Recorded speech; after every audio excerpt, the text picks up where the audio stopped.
All right. So some people saying this is clickbait, but I listen. I'm tired of like people getting mad about clickbait. It's like you have to make clicky titles and videos and thumbnails to get people to click your videos on YouTube. It's just how it is. But Morph's video is titled "Roadmap Update Makes Star Citizen Future Unclear." I don't know. Just right from that, like its future was never clear, and that's pretty obvious to me. But let's watch Morph's video and see what he thinks about the roadmap update. The first Star Citizen roadmap update for 2022 is in, and it's not looking good for this year. I don't usually cover the day-to-day news for Star Citizen because I leave that generally to others who I think do a better job and have a bit more time than I do. But this update, well, I can't pass it up because it's something I need to talk about. So let me bring you up to speed. In the recent Roadmap Roundup, a bi-weekly post that details changes to the roadmap, we learned that CIG have been looking into defocusing the roadmap view and instead pushing our eyes towards the more detailed progress tracker. In summary, they're hoping that backers could understand the complexity of development by seeing just how many tasks are linked to features we all want to see in the game. The big problem they've been facing is that because of the fluidity of their development, distant roadmap feature cards often get shuffled, removed, or re-added, which always leads to people misinterpreting them as not fulfilling promises, which of course leads to further bad press and community sentiment. According to CIG, this also doesn't just affect backer morale, it appears to be affecting the development team morale as well, creating what they describe as unnecessary confusion among the teams. Earlier last year then, CIG attempted to make some changes to address this with the addition of the tentative versus confirmed feature cards. To refresh your memory, this was to establish a difference between features they were certain were going to be in the next patch versus ones that they weren't yet positive about. Unfortunately though, this did little to quell the misunderstandings as they described with how Didn't committed features not make it into 316 because of whatever happened? Like, weren't committed features, and then they were like, well, committed means like 90% or something like that. Like, weren't a lot of those features actually committed? I can't remember if that was the case or not, but in the end, it doesn't matter, committed, tentative, whatever you put there, people are going to see what what that thing on the roadmap entails, get excited about it, and if it doesn't come, they're naturally going to get disappointed. But yeah, I can't remember if they made them committed and then it was like something came up where we had a really big problem with 316, right? And performance and stuff, or stability it was. So even then, it's like you can't rely on those tags that they're giving to those features. How the roadmap should be interpreted, and thus, according to this new post, they from here on forward will only be adding feature cards to the roadmap when they are absolutely certain they will be in the next patch. And further, they will only show features for the next quarter's patch as opposed to patches further on. They explain that this will hopefully reduce confusion and negativity going forward by reducing the amount of shuffling that we're going to see on the roadmap. The post then went on to describe the litany of big feature cards that they're going to be removing from the next patch for now until they can be commit to. Cue Spectrum Implosion and countless Reddit meme posts about Star Citizen and their roadmap track record. Okay, so now we're on the same page with the news, so here comes my rant. I think that this change is a mistake. It looks too much to me like they're giving into pressure from a negative element of the community that lashes out every time a card is shuffled or removed. To understand why I feel this way about this change, I think it's first important for me to speak plainly about how I feel about Star Citizen's development in these recent years. Okay. As someone who has had their finger on the pulse of the community as one of the largest content creators for Star Citizen, I've long sensed in these past 2 years that interest in Star Citizen has been waning. The fact of the matter is that it has been 10 years, and Squadron 42 is nowhere in sight. It's been opaque since 2019, and with a recent news article pointing to at least 2 more years of development for that game, it's clear that we're not going to see it anytime soon. Then you throw in the fact that Star Citizen's development has felt stagnant in 2020 and 2021, and you have people understandably being curious about what's going on. That sentiment may be somewhat incongruent to some of you considering that their funding numbers have continued to climb. Yeah. But as I've covered in earlier videos, such as the one about Invictus last year, the lion's share of this increase in funding is due to existing backers spending more money on ships, and not on account of new players coming in. These numbers. But that little post that he made on YouTube or Twitter, where like, which aren't real numbers, they're the numbers of the community that watch him, which is majority going to be current backers versus what the stats that Star Citizen actually has, which said a lot of new players came in and were buying new ships. So I don't know about that one, Morph. You are one of the biggest creators in the community, but your style of content is definitely more drawn towards current backers, just like most Star Citizen community content creators are, and that's where that's going to skew no matter what. Come from tracked funding versus new backers. Now I see that as some. He did a poll on his YouTube channel, I believe, or Twitter. So he asked, "Are you an existing backer? Or are you not? Are you like?"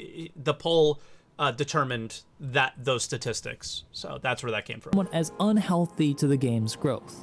And this is further supported by diminishing interest on YouTube and Twitch for Star Citizen, and an increase in negative posts by gamers, backers, content creators, and even news outlets outside the Star Citizen community, which, to be frank, isn't really anything new. The source of this downturn, as I see it, is in a lowering of morale, something that I've already covered in my Not Enough Progress video I posted about 6 months ago, where I describe a general feeling in the community and myself of there being a lack of tangible progress, which, to be clear, shouldn't be confused with actual progress. Most of what we've seen in these past years have been intangibles like systems, back-end systems, visuals, and polish-related items, with a couple of new locations that didn't really ultimately impact gameplay in any significant way. The result has continued to be that returning players notice little to no difference between the Star Citizen that they experienced 2 years ago and the one of today. That ultimately is the most important measure of progress. It's the bottom line, the tangibles that create new gameplay. What we do. And I think that this is at the heart of this lowering morale in the community. So then one of the biggest problems I see with this roadmap change is that, in my view, the roadmap has always been a major pillar in preventing further drops in morale throughout the community. And what? It has been one of the leading causes of morale drop in the community. I got excited about this finally a tangible feature that is coming in 6 months. Selling, cargo hauling, tangible updates to the things to make the gameplay better. I see them out there on the roadmap right now, Morph, and when they inevitably fall off, it's gonna lower my morale for the game, guaranteed. And I believe, and this is just my opinion, is that a lot of that morale lowering is coming from that initial excitement from seeing something on the roadmap and the disappointment when you don't have it, or even more so, something like looting. What is it? Loot, medical, and inventory. Sorry, inventory was the word I was looking for. Those coming in and not being as polished as maybe we would hope. It's also been this way morale. since Star Citizen started having these roadmap feature cards in 3.0. They've always given us something to look forward to, something to be hopeful for. And so what I worry is that if they're going to defocus the roadmap and instead focus on the progress tracker, they're going to be removing one of the clearest areas we have to go to understand what the goals are for Star Citizen. Okay, I have to stop for 1 second. So somebody in chat says, looting, medical, inventory, rebalance of multi-crew, which, like, what, first off? How could a player come back after 2 years and not see a difference? They will see a difference, but just to maybe put words in Morph's mouth here a little bit and try and help explain what he meant by tangible progress, you are still basically doing the same things in the game day in and day out that you were doing back then, because a lot of those things haven't made major changes to the core day-to-day what is Star Citizen gameplay, right? Like progress, like no 30Ks, like Charles mentions here, updates to the way the planet looks. The biggest change absolutely was looting and inventory. That is something that does tangibly change the way you play the game a little bit. But like I just mentioned before, pretty unpolished not always working. There's lots of issues with it, so it hasn't. And there's not a lot of other systems that tie into that as well as we would like. You know, we see selling coming, things like that, where I don't see that tangible progress just yet, and that's, I think, what Morph means. This year and going forward, which can't be said about the progress tracker. Now please, don't misunderstand what I'm saying here. The addition of the progress tracker is a much needed one, and they should keep it. More transparency in this case is a good thing. However, if they're hoping we focus more on the progress tracker as a measure of progress than the patch cards, it's a bit frustrating and even confusing. According to CIG's own description, the progress tracker describes progress over time on certain features. But the features end on the progress tracker doesn't mean that the feature is complete or deliverable. It just means that the progress is temporarily paused as they shift the team to focus on other features that have more priority before returning to said feature. And this leaves us to do much the same as reading tea leaves, when even the deliverables portion of the progress tracker isn't to be understood as showing when deliverables are to be delivered. I mean, how many of you guys actually even knew that about the progress tracker before I just told you? I bet it doesn't even show that they made progress on the feature. It just means somebody was sitting at their computer attempting to make progress on that feature. It doesn't represent that they hit a snag, didn't get anything done. Maybe they were sick and not even working on it, right? It doesn't represent any of that. But the majority of you didn't. Only the most die-hard of backers will even understand what the progress tracker means. This makes it very difficult for us backers, and for me as a content creator, to understand what goals CIG has for the next patch or even year. It makes Star Citizen's development team seem rudderless when I know they're not, and I see this leading to even more confusion and misinterpretation of what CIG is trying to do with this game.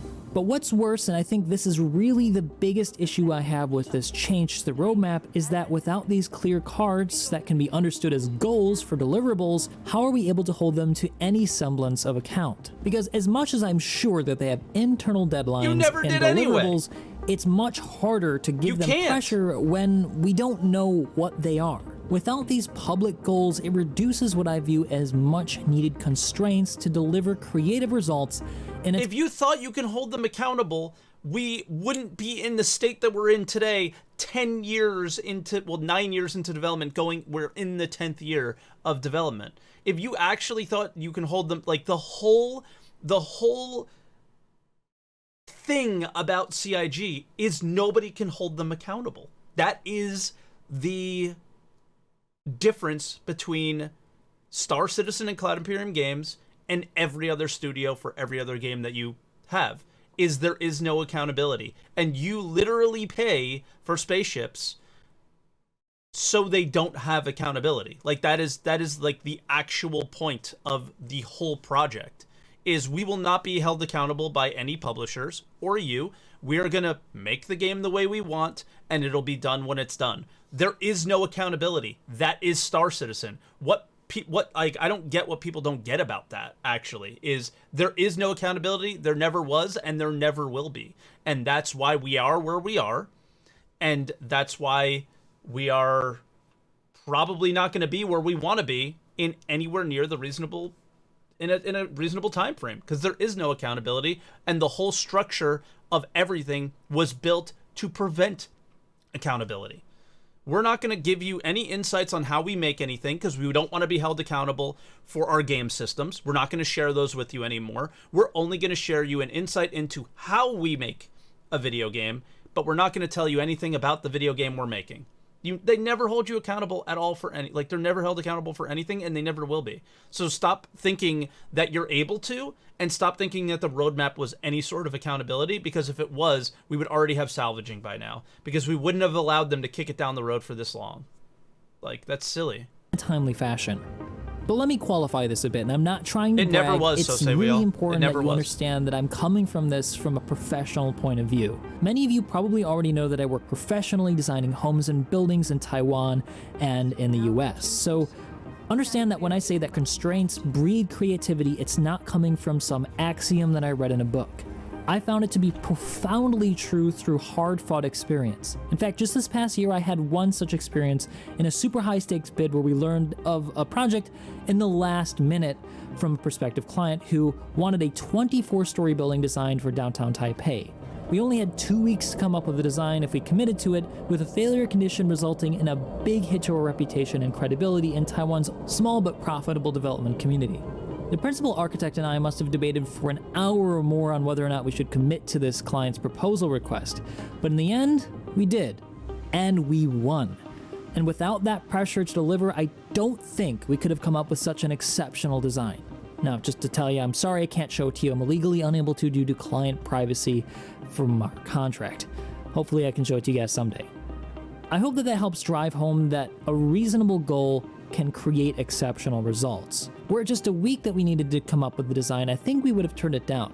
I don't believe that crunch through torturous overtime is beneficial to the design process, but some healthy pressure and constraints can make a huge difference. And that's what I've always hoped that the roadmap for Star Citizen could be. A healthy set of constraints for CIG and a place where we could go to understand what the goals are for CIG going into the future to make. The difference is Morph held himself accountable. CIG doesn't. Like, make the game that I personally love become a reality. So to not have that, my heart sinks at the thought. CIG, if you're listening, please reconsider this change. I understand that people misinterpreted the roadmap and continue to do so, and it breeds negativity and negative press articles whenever things are removed from the roadmap.